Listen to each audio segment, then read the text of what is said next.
السلام عليكم ورحمة الله وبركاته.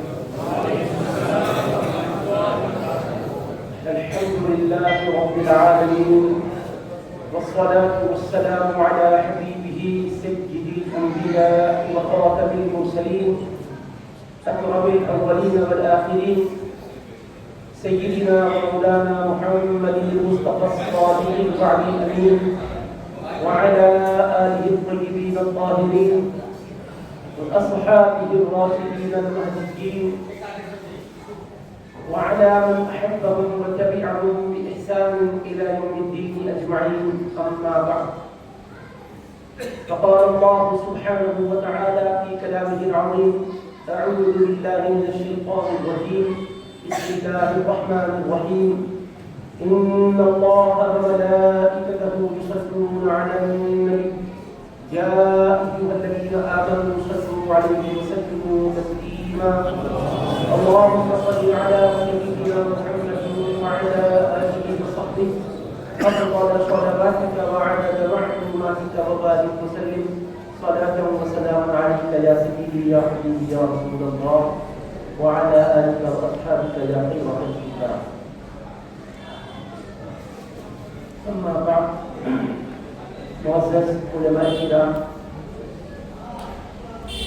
خطباء ذوی الاحترام، بزرگان محترم، عزیز طلبہ، مکرم حاضرین و سامعین، اللہ رب العزت کا ہم شکر بجا لاتے ہیں کہ آج اس بابرکت ادارے کے سالانہ جلسے تقسیم اسناد اور ختم بخاری شریف میں ہم شریف اور حاضر ہیں. ابھی اللہ کے حبیب صلی اللہ علیہ وسلم کی احادیث مبارکہ کا عظیم مجموعہ اصح الکتب عبادت کتابہ صحیح بخاری شریف کے آخری حصے کی تلاوت اور اس کے مفاہیم اور معنی کی وضاحت کا اور مرحلہ ہے.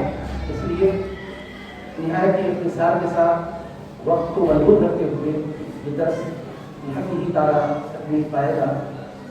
بسم اللہ الرحمن الرحیم. بالسند المتصل منا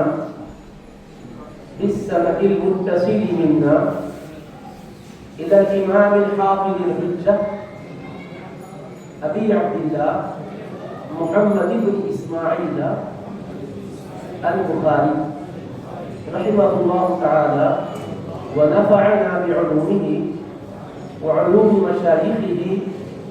قال: باب قول الله: ونضع الموازين القسط ليوم القيامة وأن أعمال بني آدم وقولهم يوزن. وقال مجاهد: القسطاس العدل بالرومية. ويقال القسط مصدر المقسط وهو العادل، وأما القاسط فهو الجائر. حدثنا أحمد بن إشتاب قال حدثنا محمد بن طويل عن عمارة بن القعقاع عن أبي زرعة عن أبي هريرة رضي الله تعالى عنه قال: قال النبي صلى الله عليه وسلم: كلمتان حبيبتان إلى الرحمن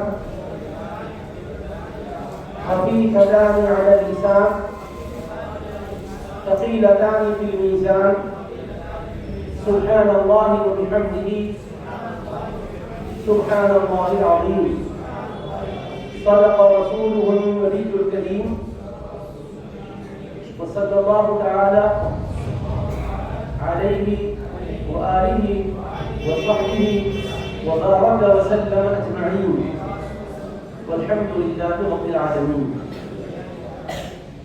حضرات گرامی، صحیح بخاری شریف میں امام بخاری رحمۃ اللہ علیہ نے سب سے پہلے باب بدء الوحی قائم فرما کر حدیث پاک انما الاعمال بالنیات کی ذکر فرمائی. اس کے بعد کتاب ایمان قائم فرما کر ایمان سے متعلق مختلف عنوانات اور موضوعات کے تحت احادیث مبارکہ ذکر فرمائی۔ بعد ازاں علم کا عنوان قائم کیا، اس سے متعلق احادیث جمع فرمائی۔ اسی طرح سے کتاب الطہارہ، اب عبادات کے مسائل، معاملات کے مسائل، حقوق سے متعلقہ مسائل، احکام سے متعلقہ مختلف موضوعات پر احادیث مبارکہ جمع فرماتے رہے، یہاں تک کہ امام بخاری رحمۃ اللہ علیہ نے پورے نظام شریعت سے متعلق احادیث صحیحہ کا یہ مجموعہ امت کو عطا فرمایا۔ اور اخیر میں آپ نے ایک کتاب بطور اختتام کے جو قائم فرمائی ہے وہ کتاب الرد علی الجہمیہ وغیرہ التوحید، یعنی جہمیہ پر عقیدہ فرقوں میں سے فرقہ ہے، اس کے عقائد اہل سنت و جماعت کے عقائد سے بالکل ہٹے ہوئے ہیں، اس طرح کے دیگر فرقوں کا رد کرنا ہے۔ اس کے تحت آپ نے مختلف موضوعات اور عنوانات قائم کر کے ان کی بدعقیدیوں کو رد کیا اور اہل سنت کے عقائد کو واضح فرمایا، احادیث مبارکہ ذکر، اور اس کے ساتھ کہا توحید، یہ بدعقیدوں کا رد کرنا یہی توحید ہے۔ توحید کا مطلب یہ نہیں ہے کہ اللہ کو یہ مانا جائے اور رسول پاک علیہ السلام کی رسالت، اپنے نبوت، آپ کی علوم غیبیہ، آپ کی بے انتہا کے سلسلے میں شبہات پیدا کیے جائے اور یہ سمجھا جائے کہ ہم اہل توحید ہیں۔ اس فکر کا آپ نے رد و ابطال کیا۔ اور اخیر میں امام بخاری رحمۃ اللہ علیہ نے جو عنوان قائم کیا ہے وزن اعمال کا، اس سے پہلے بھی انہوں نے ایک اور عنوان اس سے بالکل متصل قائم کیا، جس میں بتایا باب قراءۃ الفاجر والمنافق، کہ فاجر اور منافق کی تلاوت، اس کی آوازیں، اس کی تقریریں، اس کے خطابات، یہ سب لا یجاوز حناجرہم، ان کی حلق کی تو کرنے والے نہیں ہیں۔ اس میں انہوں نے حدیث پاک ذکر کی کہ بدعقیدہ لوگوں کی باوجود یہ کہ تلاوت اچھی ہے، ظاہر اہتمام کی بات کی ہے، لیکن یمرق من الدین کما یمرق السهم من الرمیہ، دین سے ویسے نکل جائیں گے جیسے دین شکار سے نکلتا ہے۔ اس حدیث پاک کو انہوں نے اس کے بعد ذکر کیا، یعنی اس سے پہلے ذکر کیا، اخیر میں ذکر کیا، اور یہ بتانا چاہا کہ امام بخاری کا دامن تھامنے والوں، صحیح بخاری کی رٹ لگانے والوں، پہلے عقیدے کو بھی سمجھو کہ اس امام کو جو امیر المومنین کی حدیث کہہ رہے ہو وہ صرف رفع دین جیسے مسائل کے حد تک کی دلائل نہیں دیے ہیں، انہوں نے پورے معتقدات پر پہلا دیا ہے اور رد و ابطال بھی بڑی شان و شوکت سے کیا۔ اس کے بعد پھر اب یہ عنوان ہے عقیدہ، اس میں آپ نے ایک آیت مبارکہ ذکر فرمائی، اس کی وضاحت فرمائی، پھر لغوی اعتبار سے چند کلمات کی تشریح فرمائی، پھر اخیر میں وزن اعمال کو ثابت کرنے کے لیے حدیث تصریح ذکر فرمائی۔ ٹائم بہت کم ہے، ورنہ اس کے عوارض، معارف، لطائف، دقائق، اسرار، رموز ایسے ہیں کہ اس پر گفتگو کی جائے تو 2 گھنٹے احتیاط کے ساتھ اجمالی گفتگو کے لیے شاید کافی ہو سکتے ہیں، لیکن ظاہر اس بات ہے کہ ہم اختصاصی کام دیں گے۔ تو سب سے پہلے آپ دیکھیے باب قول اللہ، آپ ذکر فرما رہے ہیں اللہ تعالیٰ کے ارشاد کا یہ عنوان، وَنَضَعُ الْمَوَازِينَ الْقِسْطَ لِيَوْمِ الْقِيَامَةِ، اور ہم بروز محشر عدل والے ترازو قائم فرمائیں گے۔ تو حضرت امام بخاری رحمۃ اللہ علیہ اس عنوان کے ذریعے سے کیا سمجھانا چاہ رہے ہیں؟ چند باتیں سمجھانا چاہ رہے ہیں۔ پہلی بات تو یہ ہے کہ دیکھو، جو کچھ تم نے میری کتاب میں عقائد اور عبادات و معاملات اور نظام اسلام کے بارے میں پڑھا اور سنا ہے، اس کا سر محشر میں تم سے اللہ تبارک و تعالیٰ سوال فرمائے گا، مواخذہ فرمائے گا۔ تمہارا ہر قول، تمہارا ہر فعل، تمہارا ہر عمل میزان عدل میں تولا جائے، اس بات سے بے خبر نہیں ہے۔ اخیر کے عنوان میں فکر آخرت پیدا کرنے کے لیے امام بخاری متوجہ کر رہے ہیں کہ آخرت کی فکر سے بے خبر نہیں ہونا۔ پھر آپ کے وزن اعمال کا آپ نے عنوان قائم کیا، اور معتزلہ گمراہ فرقوں نے لکھا ہے عقل و خرد کے پیمانے پر ہر چیز کو وہ پلٹتا ہے، اور جب اس کے اوپر اترتی نظر نہیں آتی ہے تو انکار کر دیتا ہے، آیتوں کا اپنے حساب سے مفہوم بیان کرتا ہے، احادیث کا اپنے حساب سے مفہوم بیان کرتا ہے۔ امام بخاری کتاب بند کرنے سے پہلے بتانا چاہتے ہیں کہ تم صرف مثبت عقیدوں پر ہی نہ رہنا، منفی پہلوؤں سے عقائد کون کر رہے ہیں اسے بھی بات کر رہنا، اپنے زمانے کے بد عقیدہ لوگوں کے مکر و فریب سے دلیل سے واقف رہنا، اور صرف واقف ہی نہیں رہنا، یہ کتاب یا تقریر کا موضوع نہیں ہے، درس کا موضوع بھی ہے کہ اس میں رد کرنا چاہیے۔ دیکھو میں رد کر رہا ہوں، یہ کہہ کر آپ نے عنوان قائم کیا۔ کہ اللہ پاک فرماتا ہے ہم کل محشر کے دن قیامت کے دن عدل کی ترازو قائم کریں گے، اور اس کے بعد اس کی ترتیب میں کہتے ہیں ان اعمال بنی آدم و قولہ یوزن، ایک انسان جتنے بھی ہیں اولاد آدم ان کے اعمال اور ان کے اقوال تولے جائیں گے، یعنی ہر قول اور ہر فعل کا اللہ کے پاس فرض ہوگا، اسی پر اس کی قبولیت اور اس کی نجات کا انحصار ہوگا۔ یہ کہاں سے امام بخاری رحمۃ اللہ نے عرض کیا؟ حدیث پاک کو بیان کرنا تھا، لیکن آیت کو آپ نے عنوان باب میں ذکر کیا کلمۃ الباب میں، اس کے ساتھ ہی آپ نے اس وضاحت کو بھی درج کر دیا کہ سمجھانے کے لیے کہ اللہ پاک جو فرما رہا ہے عدل کی ترازو قائم کریں گے، اس کا مطلب کیا ہوگا؟ کیوں قائم کریں گے؟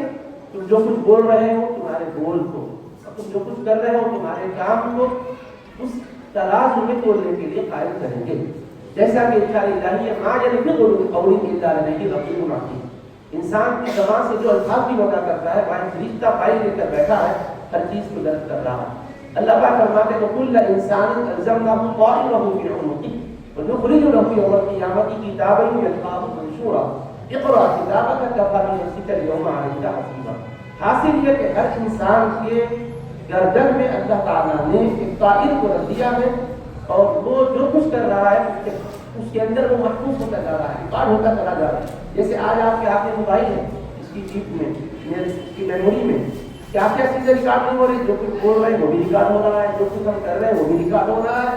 ہم انکار نہیں کر پائیں گے جب وہ ہمارے سامنے ظاہر کر دیا جائے گا، اگر ہم یہ بولیں گے ہمیں یاد نہیں ہم یہ چیز اس طرف یاد نہیں تھا بولیں گے، لیکن آپ اتنا نہیں سکیں گے۔ اللہ فرما رہا ہے ہم نے تمہارے انہوں کے لیے قائم کو رکھ دیا ہے، چیز ہم نے فٹ کرنی ہے، وہ قیامت میں کھلے گی، اور تم انکار نہیں کر سکتے کہ تمہارے ہاتھ میں تمہاری جائے گی اور کہا جائے گا اقرأ کتابک، اپنے دفتر عمل کو پڑھو، کفی بنفسک اليوم علیک حسیبا، ہم تو میزان عدل پر ترازو جو قائم کیے اس میں تولے گے، تم خود بھی پڑھ لو اور تم خود اپنے آپ کا گواہ ہو جاؤ اور خود اپنا حساب دے دو۔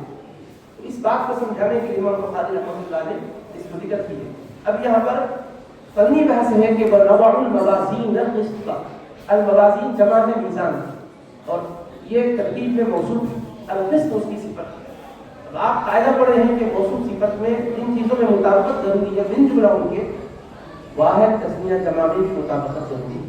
الموازین جب جمع ہے تو القسط پھر واحد کیسے اس کی صفت لائی گئی ہے، اس کی تشریح میں علامہ بدرالدین عینی رحمۃ اللہ علیہ نے دو باتیں بیان کی۔ ایک بات تو یہ بیان فرمائی ہے کہ الموازین یقیناً جمع، القسط واحد ہے مگر القسط مصدر، اور مصدر کا حکم یہ ہے کہ وہ مفرد کے لیے بھی کافی ہو جاتا ہے، تسنیہ کے لیے بھی کافی ہو جاتا ہے، اور جمع کے لیے بھی کافی ہو جاتا ہے۔ یعنی زید عدل، ولدانی عدلانی کی بھی ضرورت نہیں، اولاد عدلون کی ضرورت بھی نہیں، عدلون کفایت کر جاتا ہے۔ تو جیسا وہ کفایت کر جاتا ہے وَنَضَعُ الْمَوَازِينَ الْقِسْطَ، القسط کا مصدر ہے، اور مصدر ہونے کے ناطے وہ جمع کی صفت بن سکتا ہے، یہ یہاں وہ واقع ہے۔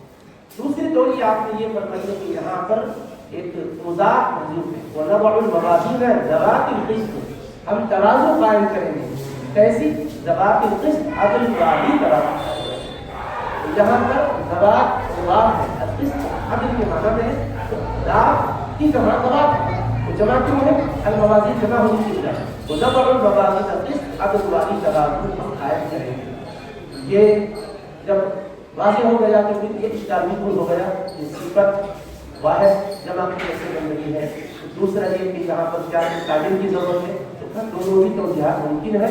اس کو اگر مصدر کے طور پہ سمجھیں تو وہ تسنیہ جمع، اور پھر الگ سے اس کو لانے کی ضرورت ہے، واحد کو جمع کے لیے کافی ہو جاتا ہے، یا وہاں پر مضاف محذوف ہے۔ وَنَضَعُ الْمَوَازِينَ الْقِسْطَ لِيَوْمِ الْقِيَامَةِ، لیوم القیامہ میں جو لام ہے یہ لام تعلیل کا نہیں ہے، یہ لام ظرف کا ہے، یعنی فی یوم القیامہ، قیامت کے دن ہم قائم کریں گے۔ لام تعلیل کا بھی آتا ہے، مختلف معنی کے لیے آتا ہے، تیمیہ جامع میں آپ نے پڑھا ہے، یہاں لام ظرفیت کا ہے۔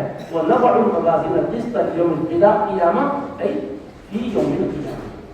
اب اس کے بعد آگے فرما رہے ہیں اَنَّ أَعْمَالَ بَنِي آدَمَ وَقَوْلُهُمْ يُوسَفُ، بنی آدم کی جمع ہے، ابن کی جمع، بنون اور اضافت کی وجہ سے نون گر گیا، بنی آدم، اس کے لحاظ سے اعمال جمع برابر ہے، بنی آدم کے اعمال، اولاد آدم جمع ہے تو پھر ایک ہی عمل تو نہیں ہوگا، ہر ایک انسان کئی قسم کے کام کرے گا، اس لحاظ سے جمع لایا گیا ہے۔ وَأَنَّ أَعْمَالَ بَنِي آدَمَ، بنی آدم کے کاموں کو تولا جائے گا، عملوں کو تولا جائے گا، لیکن وَقَوْلَهُمْ کو باہر لایا گیا، قول مضاف ہے، ہم ضمیر مضاف الیہ ہے، اور قولہ نہیں ہے، قولہ ہے، تو اضافت جمع کی طرف ہو رہی ہے. انسان ایک بات نہیں بولتا، کئی قسم کی باتیں بولتا ہے، ایک ہی جملہ ادا نہیں کرتا، مختلف جملے ادا کرتا جاتا ہے. پھر وہاں مفرد کیوں لایا ہے؟ وَأَنَّ أَعْمَالَ بَنِي آدَمَ وَأَقْوَالَهُمْ تُوزَنُ ہوتا تو بات واضح ہو جائے. بعض نسخوں میں سے بخاری سے تو اقوالہم بھی آ جائے، پر ہمارے ہاتھ میں جو متداول نسخہ ہے اس میں وقولہم، لہٰذا اس لحاظ سے ہم تشریح کر رہے ہیں کہ وَأَنَّ أَعْمَالَ بَنِي آدَمَ وَقَوْلَهُمْ يُوزَنُ. کیوں ایسا؟ تو اس کی وضاحت میں شارحین نے بڑی ہی معنی خیز بحثیں کی ہے. اختصار ایک بات آپ کے گوش گزار کر رہا ہوں، وہ یہ کہ بنی آدم کے اعمال یہاں جمع لائے اور قول کو باہر لائے. وجہ یہ ہے کہ قول کے صادق ہونے کا جو مقام ہے وہ انسان، اور انسان ہر انسان کو دو نہیں ہوتی، ایک ہی ہوتی ہے، زبان ہر ایک کے پاس ایک. تو قول ادا ہونے کی جو جگہ ہے جہاں سے قول کا شروع ہوتا ہے، جہاں سے گفتگو کرتا ہے بندہ، اعلیٰ رتب اور اعلیٰ قدر جو لسان ہے اس کے تعبد نہیں ہے ایک. اور اعمال جو انسان سے صدر ہوتے ہیں اس کے مقامات متعدد ہیں. آنکھ سے بھی فعل صدر ہوتا ہے، کان سے بھی صدر ہوتا ہے، زبان سے بھی صدر ہوتا ہے، اعضاء سے بھی صدر ہوتا ہے، پاؤں ہاتھ سے بھی پاؤں سے بھی صدر ہوتے ہیں کام. اس لیے اعمال جمع لایا گیا ہے. کیوں؟ اس لیے کہ شادی ہونے کی چیزیں تاثیر ہے.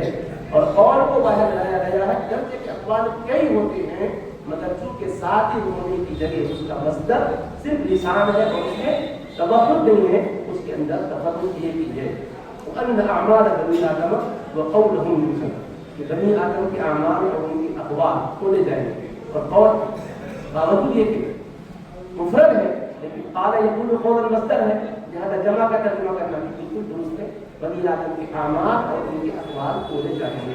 اس سے امام بخاری رحمۃ اللہ علیہ کا طرز بھی معلوم ہوتا ہے کہ محض محدث نہیں ہے بلکہ بہترین حدیث بھی.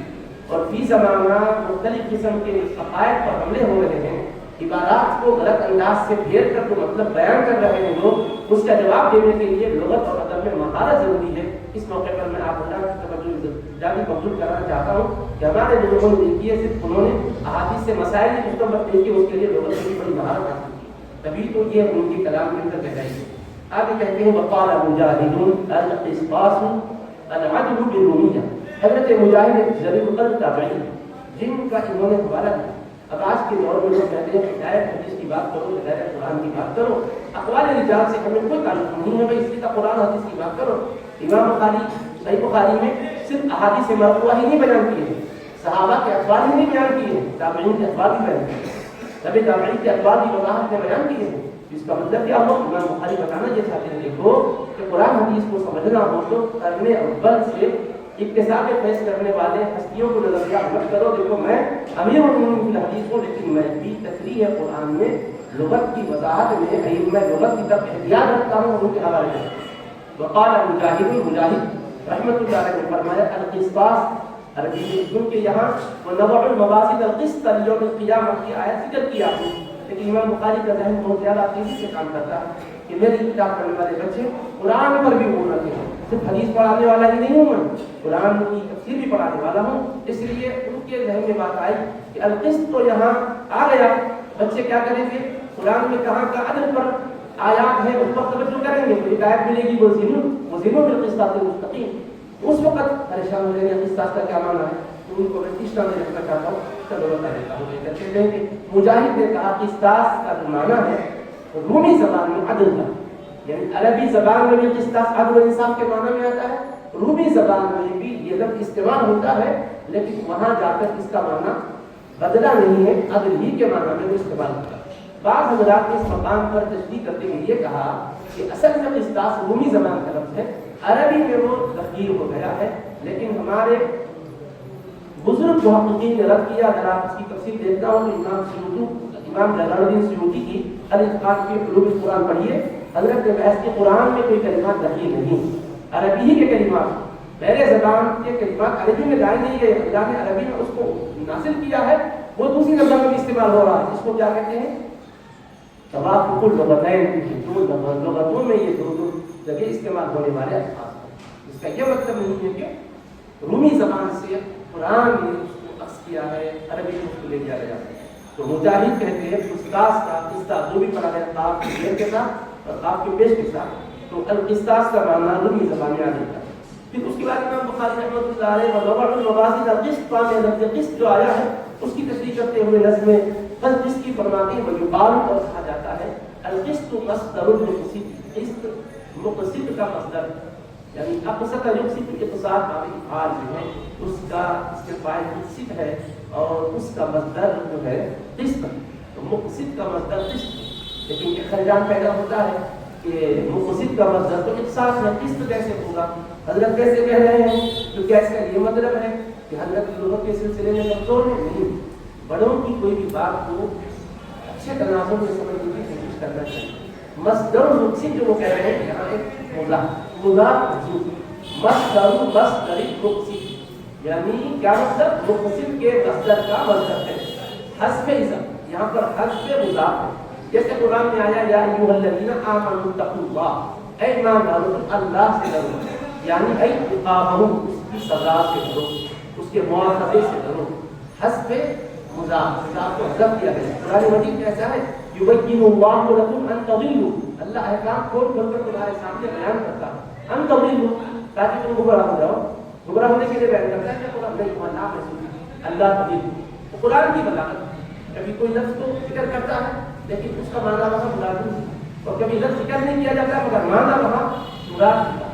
جیسے یہاں لا تضلوا نہیں ان تضلوا ہے، گمراہ ہونے کے لیے تو قرآن میں احکام نہیں بیان کرے گا، گمراہ نہ ہونے کے لیے بیان کرے گا، لا ایسے یہاں مصدر مقسط یعنی مصدر مقسط، قسط مقسط کے مصدر اقساط کا مصدر ہے، یعنی اصل معنی قسط ہے، اس سے اقساط ہوا، پھر اس سے اقساط یقسط کو سیغا، پھر باب فعال سے بن کر مقسط اس میں فاعل ہوا، ایک مطلب۔ دوسرا مطلب یہ ہے کہ مصدر مقسط کا مطلب وہ حاصل مصدر ہے، جیسے سلم یسلم تسلیما، تسلیما مصدر ہے لیکن سلام کیا ہے؟ حاصل مصدر ہے۔ سلم یسلم تکلیما، تکلیما مصدر ہے، سلام کیا ہے؟ حاصل مصدر ہے۔ صلی یسلی تسلیۃ مصدر ہے، صلاۃ صلاۃ حاصل مصدر ہے۔ تو اسی طرح سے یہاں القسط مصدر المقسط کا مطلب مقسط کا حاصل مصدر ہے، اور اس کا معنی رب العالمین اور وہ عدل کرنے والے کے معنی میں۔ یہ کیوں بتا رہے ہیں؟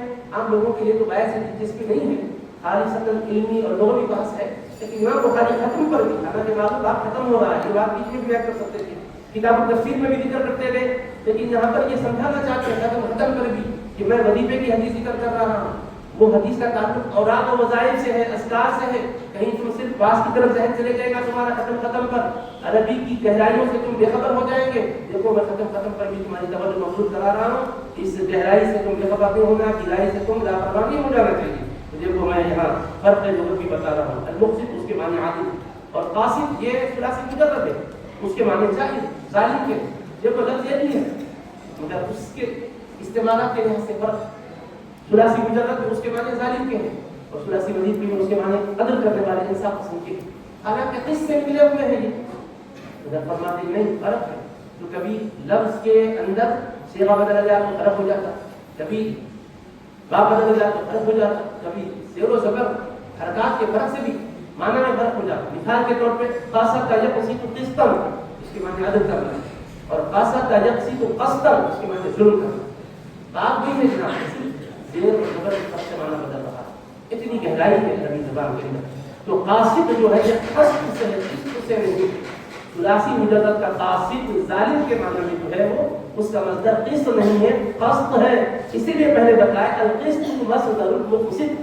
یاد رکھنا آپ یہ قسط یہ مقسط کا حاصل مصدر ہے، قاصد کا نہیں، قاصد کا قسط ہے، اور قرآن میں وَأَمَّا الْقَاسِطُونَ فَكَانُوا لِجَهَنَّمَ حَطَبًا، اب رہا قاصدین ظالمین جہنم کا ایندھن ہوں گے، تو اس مغالطے میں نہیں رہنا چاہیے۔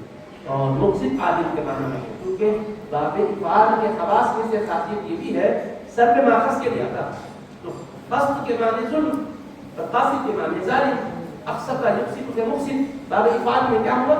ظلم کو دور کرنے والا یعنی انصاف کرنے والا۔ تو اس کے اندر جیسے مثال کے طور پر آپ دیکھتے ہیں نرس کو کیا کہتے ہیں عربی میں؟ ممرضہ، حالانکہ مریض یمرض مرضاً کے معنی بیمار ہونا، مریض کہتے ہیں بیمار کو، تو ممرضہ کو تو بیمار بنانے والی، جیسے عالم یعلم جاننا، علم یعلم علم سکھانا، تو مریض یمرض بیمار ہونا، مرض مریض بیمار بنانا، وہ بیچاری بیمار بنانے کے لیے نہیں آتی، آپ کے لیے دوا لاتی، آپ کے لیے جو ہے اس وقت جو احتیاطات اس کا اہتمام کرتی تھی. عمر رضا کا کیا مطلب؟ بیمار بنانے والی نہیں، بیماری دور کرنے. شیطانی سے ایک اشکئی کو جیب نے میرے پاس شکایت کری تو اشکئی کو میں نے شکایت کو بڑا کیا نہیں، شکایت کو دائر کیا. تو باب افعال میں سلب ماخذ ہوتا ہے. باب تقدیر کے خواص میں بھی سلب ماخذ ہے، اس کو بھی ہمیں محفوظ کرنا چاہیے. تو یہ باب سے متعلق بات تھی. اور جو بہت سی چیزیں اس کے اندر ہے، لیکن ٹائم کو محفوظ رکھتے ہوئے اختصار سے آگے بڑھ رہا ہوں. لیکن یہاں ایک دلچسپ واقعہ بھی آپ کے گزار کرنا مناسب سمجھتا ہوں. حضرت سعید بن جبیر رضی اللہ تعالیٰ حضرت تابعی، حضرت عبداللہ بن عباس رضی اللہ تعالیٰ عنہ کے علوم کے وارث حجاج بن یوسف ظالم بادشاہ، اس کے بارے میں سب ایک جانتا ہے. اس کے پاس سے گرفتاری کا وارنٹ آپ کے نام سے جاری تھا. آپ کو جب اس کے سامنے لے جایا ہے تو اس نے پوچھا میرے بارے میں لوگ کیا کہتے ہیں؟ آپ نے کہا اللہ قاسف العادل، جو قاسف اور عادل. لوگ حیران ہو گئے کہ پیچھے جب تک تھے پھر آپ نے بولتے تھے ظالم بادشاہ کہتے تھے، سامنے آئے تو عادل بادشاہ کہتے ہیں، تعریف کر رہے ہیں، یہ کیا ہوا؟ تو حجاج بن یوسف باور کی کہ بہت ظالم تھا لیکن لغت سے ناواقف نہیں. اس نے اپنے درباریوں سے کہا کہ یہ نہیں معلوم یہ میری تعریف نہیں کر رہے ہیں، تو یہ ظالم اور کافر کہہ رہے ہیں. لوگوں نے کہا کہاں العادل عدل کرنے والے کو کہتے ہیں، قاسم قسط سے ہے، انصاف کرنے والے کو کہتے ہیں. کیا تمہیں نہیں معلوم ان کو احمد قاسمون فکانوا جہنم حطبا، ادھر ان کی توجہ ہے. ثم الذين كفروا بربهم يعدلون، مشرکوں کا ذکر ہے کہ اپنے پروردگار کے برابر وہ اپنے دیوتاؤں کو قرار دیتے ہیں. تو عادل کا مطلب اللہ کے برابر کرنا اور قاسد کا مطلب ظلم اور جفا کرنے والا. بنکر قاسد العادل یہ مقام مدح میں نہیں ہے، لغت کے حقیقی معنی کے لحاظ سے یہ میرا حقیقی وصف ہے جو خود وہ بیان کر رہے ہیں. ان کی بے باکی میں فرق نہیں ہے، سامنے بھی آئے تو وہی کہہ رہے ہیں جو پیچھے کہا کرتے تھے. آپ کو شہید کر دیا گیا تو مطلب یہ کہ زبان کی مہارت کا بھی ہمارے بزرگوں نے دربار میں فائدہ اٹھایا ہے. ایسے انداز سے بات کہی کہ کوئی یہ سمجھے اور حقیقت کے حساب سے دیکھا جائے تو صحیح مطلب کیا ہے وہ جس نے سمجھنا تھا اس نے سمجھ لیا. حدثنا احمد بن اشتاق، اب آخری حدیث سے بات ہے. حدیث نام ہے سند اور متن، اور سند کی بڑی اہمیت ہے. الاسناد النبی، سند کو دین کا حصہ کہا گیا ہے. لو الاسناد لقال ان شاء ما شاء، سند نہ ہوگی تو جو آدمی دین میں آئے کہہ لے گا. اس لیے سند پوچھی جاتی ہے جب بھی کوئی بات بیان کی جائے تو سند بیان کرو کہ کس بنیاد پر یہ حدیث بیان کر رہے ہیں. امام بخاری رحمۃ اللہ علیہ 6 لاکھ احادیث مبارکہ سے صحیح بخاری کو منتخب کی. 6 لاکھ احادیث میں سے 2 لاکھ احادیث درج صحت کی. ان میں سے آپ نے جو احادیث منتخب کی ہیں بحث پہ مقررہ 4000 احادیث اس میں ہیں، جن میں سے مرفوع احادیث 2623 یعنی رسول پاک علیہ السلام تک جو پہنچتی ہے مرفوع مسند احادیث کتنی ہے 2623. کتنی حدیثیں یاد کی 6 لاکھ احادیث. 6 لاکھ میں سے انہوں نے مرفوع احادیث کتنی تک کی 2623. اتنی اسانید کے ساتھ انہوں نے بیان کی. اس میں سے یہ آخری حدیث ہے، لیکن یہاں چونکہ ٹائم نہیں ہے اشارہ دے رہا ہوں حدیث طالب علموں کو کہ ہمارے امام اعظم ابو حنیفہ کے تعلق سے نادانی لوگ کیا کچھ نہیں کہتے ہیں، لیکن امام بخاری رحمۃ اللہ علیہ نے 6 لاکھ احادیث سے انتخاب کیا اس مبارک کتاب میں احادیث کو درج کیا سند کے ساتھ. ان تمام احادیث میں سے 22 سندوں پر بڑا ان کو فخر و ناز تھا کہ ان 22 سندوں میں وہ حضور پاک علیہ السلام کے قریب 3 واسطوں سے ہوتے ہیں. 3 واسطے بس امام بخاری ہے، پھر اس کے بعد ایک واسطہ، پھر ایک واسطہ، پھر صحابی، پھر آپ علیہ السلام. ان 22 ثلاثیات میں 21 ثلاثیات انہیں جو ملی ہے امام اعظم کے غلاموں سے ملی. امام اعظم کو پہنچا کہ ان سے ملی ہے. حنفیوں کو ہٹا دو تو امام بخاری کا فخر ہی ختم ہو جاتا ہے. تو یہ بات پوچھتے ان کی کوئی گزار کرتی ہے. اب یہاں پر جو سند آئی ہے، سند کے اندر ان کے پہلے استاد احمد بن اشتاق، دوسرے ان کے استاد محمد بن فضیل، پھر اس کے بعد عمارہ بن قعقاع، چوتھے ابو زرعہ، پانچویں ابو ہریرہ رضی اللہ عنہ. تو 5 واسطوں والی حدیث ہے، اس کو خماسیات میں سے بات کیا جاتا ہے 5 واسطے. تو یہاں میرے عزیز طالب علم فتح بخاری کی سعادت حاصل کرنے والوں آپ کو یاد ہوگا پہلی حدیث آپ نے پڑھی تھی، اس کے اندر ان کے استاد سے حدثنا حمید، اور یہاں آخری سند میں استاد احمد ہے، احمد بن اشتاق. یہ اشتاق الف کے زیر کے ساتھ بھی پڑھا گیا، حمزہ کے زیر اشتاق بھی پڑھا گیا، غیر منصرف بھی پڑھا گیا، منصرف بھی پڑھا گیا. غیر منصرف کیوں پڑھا گیا؟ اس لیے کہ اجماع کا ہے. منصرف کیوں پڑھا گیا؟ بعض بولے اشکب یشکب اشتاق کا مصدر ہے عربی، تو لہٰذا یہ اس طرح سے اس میں بھی علماء نے بحثیں کی ہیں، انہوں نے ترجیحات کی. تو حدثنا الحمیدی پہلی صدر کہتے ہیں. آخری میں حدثنا احمد امام بخاری کی بڑی گہرائی لکھی ہے کہ پہلے استاد حمیدی ہے، اس میں بھی ہم ہیں. آخری صدر میں جو استاد احمد اس میں بھی ہم ہیں. تو اللہ کی ہم اول بھی آ رہی ہے، اللہ کی ہم آخری بھی آ رہی ہے. اشارہ کرے گا امام بخاری کی یہ نزلت اور پہلی حدیث میں جو ان کے استاد حضرت حمیدی وہ قریش کے یعنی مکی ہیں، اس میں 2 اساتذہ مکی ہیں، باقی مدنی ہیں۔ ابتدائی حدیث میں انہوں نے بتایا مکی مدنی اساتذہ سے لا کر کہ وہی کا آغاز مکے سے ہوا اور نظام شریعت کا نفاذ مدینے میں ہوا، مکمل دین ہوا مدینہ منورہ میں جانے کے بعد۔ اس کے بعد آفاق میں دین پھیلتا چلے گیا یہاں تک کہ عجم کے علاقے منور ہو گئے۔ آخر صدر میں جو اساتذہ لائے ہیں نا، آپ مجھے جان کر خوشی ہوگی وہ اساتذہ اس میں عجمی حضرات شامل۔ امام بخاری کی صدر کے اندر بھی یہ ندرت ہے، یہ لطف ہے، یہ خوبی ہے۔ اور اس کے اندر بھی آپ کے پاس بات کروں کہ احمد بن اشتاق یہ امام بخاری رحمۃ اللہ علیہ کے اساتذہ سے وہ استاد ہے جن سے اخیر میں آپ نے اس طرح کی ان کی خوبی ذرا دیکھیے گا۔ پہلی صدر میں جس استاد کو انہوں نے ذکر کیا وہ استاد ہے جن سے پہلے پڑھے تھے، اور آخری صدر میں اس استاد کو ذکر کیا جس میں جن سے اخیر انہوں نے ملاقات کی۔ وہ کہتے ہوا آخر ما لقیت بالبصرہ، یہ تو کوفہ کی لیکن بصرہ میں ان سے بھی آخری ملاقات ہے، تو آخر میں جن سے ملے ان کی صدر اخیر میں لائے۔ یہ بتانے کے لیے اختتام بھی ایسا میرا اس کے ساتھ ہوا ہے، آغاز بھی میرا اس طرح اس کے ساتھ ہوا ہے۔ اس کے ساتھ ساتھ آپ غور کریں کہ انتہائی آپ کو خوشی محسوس ہوگی اس صدر کے اندر جو اللہ ہے، اللہ کے بطلوں کے سے امام بخاری کے دل میں کیسے اللہ نے انعام کیا تھا کہ یہ سب کوفہ کے رہنے والے ہیں سوائے حضرت ابو ہریرہ رضی اللہ عنہ۔ حضرت ابو ہریرہ صاحب ہی وہ تو قبیلہ دوس کے ہیں، یمنی ہیں، مکہ مدینہ منورہ میں خیبر کے سرائے میں جب اسلام ہو گئے 5374 احادیث انہوں نے روایت کی ہیں۔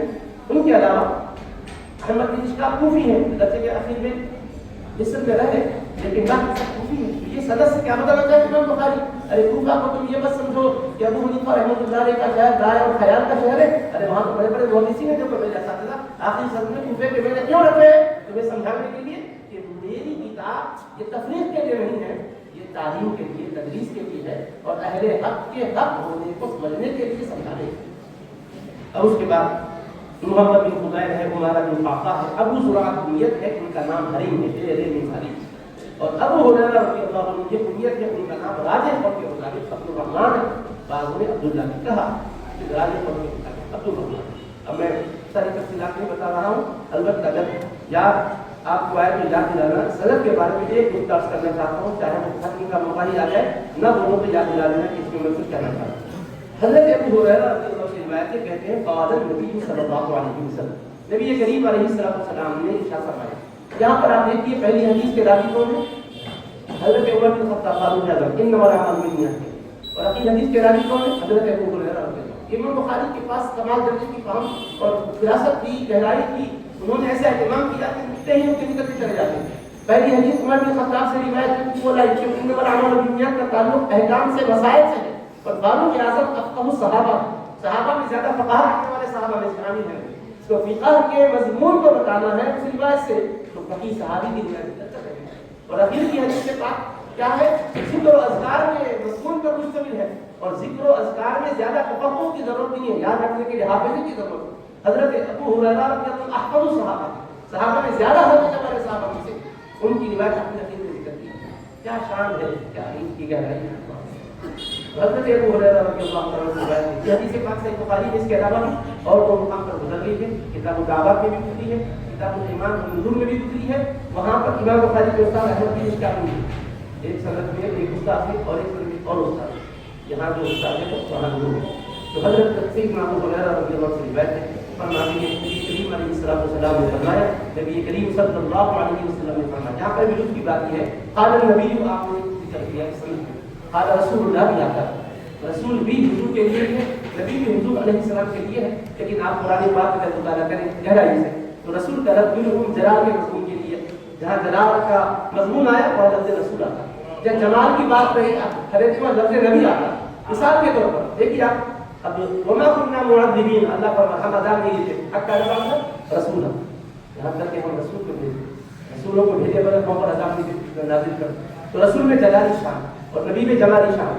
دیکھیے ان اللہ و ملائکتہ یصلون علی رسول علی النبی، درود و سلام بھیجنے کا ذکر، آقا پر رحمتوں کی برسات کا ذکر، جمال کا مضمون، اس لیے ہم السلام علیکم ایھا النبی ہے، السلام علیکم ایھا رسول نہیں، ایھا النبی، حالانکہ ہم رسول بھی ہے نبی بھی ہے، لیکن اس کے اندر معنی بھی اعتبار سے ایسے گہرائی نہ ہے کہ اس کا لحاظ اور اس کی مناسبت کا ہمیشہ خیال رکھا جاتا ہے. السلام علیکم ایھا النبی. اذان میں جلال کا ہم مضمون شکل کو لگانا ہے کہ اشہد ان محمد نبی اللہ رسول اللہ.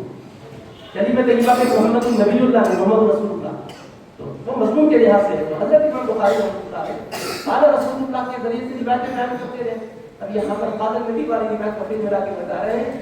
آقا کے جلال کو بھی سامنے رکھو لیکن شفاعت عظمیٰ سے سرفرازی چاہتے ہو ان کے جمال نبوت پر نگاہ جمال ایسے جمال کے لے کر محبوب ہے. اور کہیں گمراہیوں میں کسی کے جمال کو دیکھ کر بھٹک نہ جانا. ہمارے مصطفیٰ پر نگاہ محفوظ رہے گی تو کوئی حسن تمہاری نگاہوں کو کوئی متاثر نہیں کر سکے گا. قال النبی صلی اللہ علیہ وسلم. اور نبی کے معنی میں غیر جانی تو ہے یہ تو آپ کو معلوم ہے سنتی کا ادارہ ہے اس پر زیادہ وضاحت کی ضرورت نہیں ہے. ایک مضمون زائد آپ نے عرض کر دیا. نبی پاک صلی اللہ علیہ وسلم وجود سے علوم کے سرچشمہ ہیں اور اپنے جو کچھ بھی فرامین سے اظہار فرماتے ہیں ہر ارشاد سے غیر کے دروازے بھی کھلتے ہیں. کلمتان حبیبتان الی الرحمن. دو کلمے جو رحمان کو محبوب زبان پر جن کی ادائیگی آسان میزان میں بھاری ہے وزندار. سبحان اللہ وبحمدہ سبحان اللہ. تو ابھی یہ کلمتان حبیبتان الی الرحمن. اب اس کے اندر ادبی بہت سے نکتے ہیں جو نکتے ہیں. کلمتان تسنیہ ہے حبیبتان بھی تسنیہ ہے. تو حبیبتان جو ہے صفت کا صیغہ ہے اس میں مفعول کے معنی میں. حبیبتان کے معنی یعنی محبوبتان. محبتان کے معنی میں نہیں ہے محبوبتان کے معنی میں. اور عربی کا گرامر کا قاعدہ یہ ہے کہ صفت کا صیغہ اگر اس میں مفعول کے معنی میں ہو تو مذکر کے لیے بھی مذکر مؤنث کے لیے مذکر ہی ہوگا. تو کلمتان کے ساتھ حبیبان ہونا چاہیے تھا لیکن امام حضرت رسول پاک علیہ السلام نے حبیبتان فرمایا. اس کی کئی وجوہات بیان کی گئی ہے. من وجوہات ایک بجا میں آپ کر دیتا ہوں.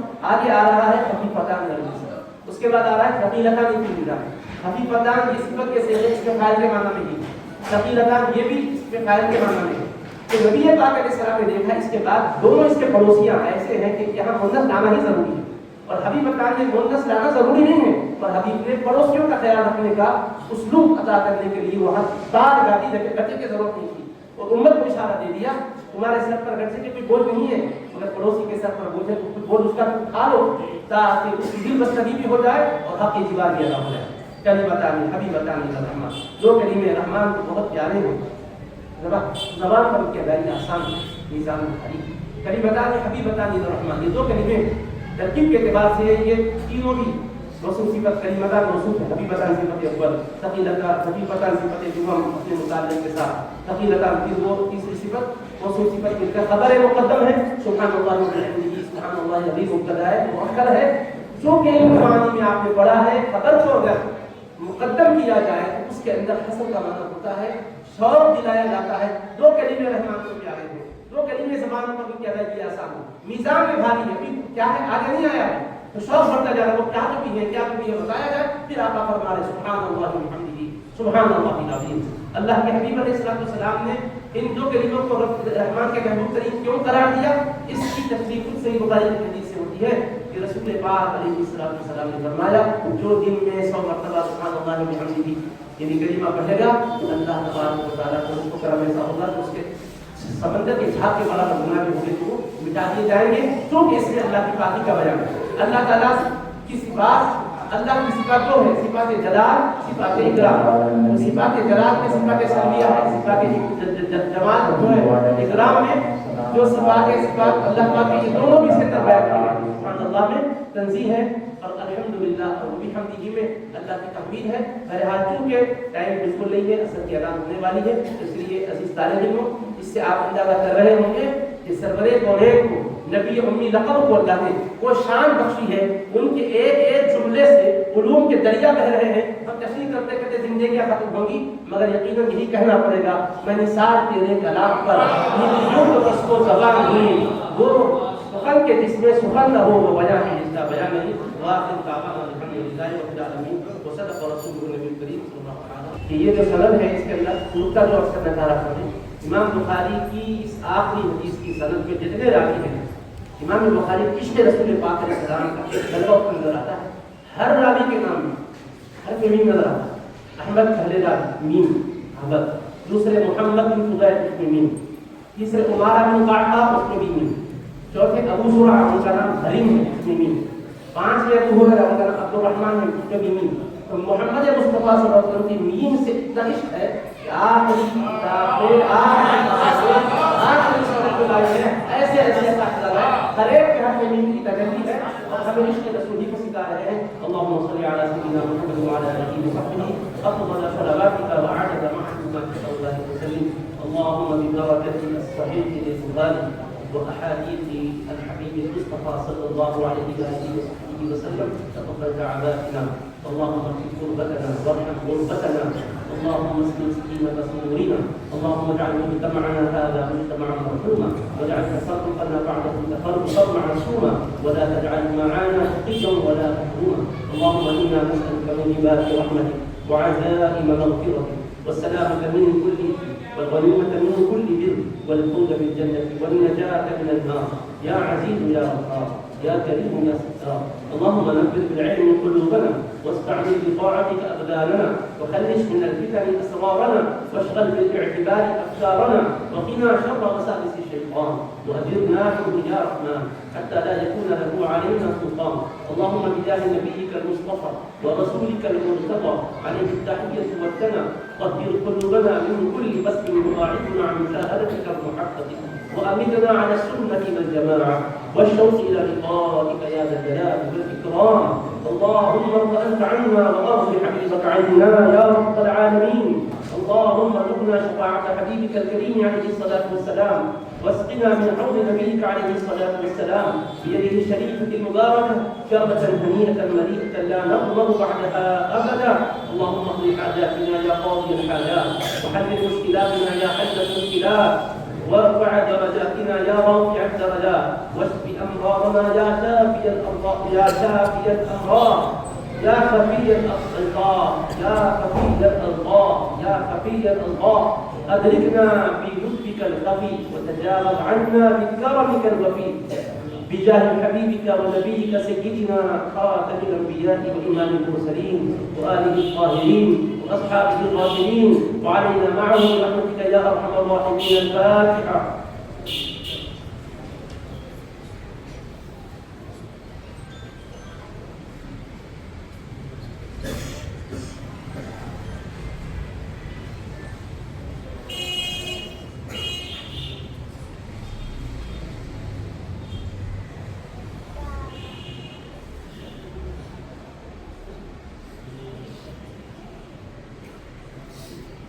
وصلى الله تعالى وبارك وسلم على خير خلقه وظهر لطفه ونور عرشه وقاسم رزقه سيدنا وسيدنا وحبيبنا ومولانا محمد وعلى اله وصحبه اجمعين برحمته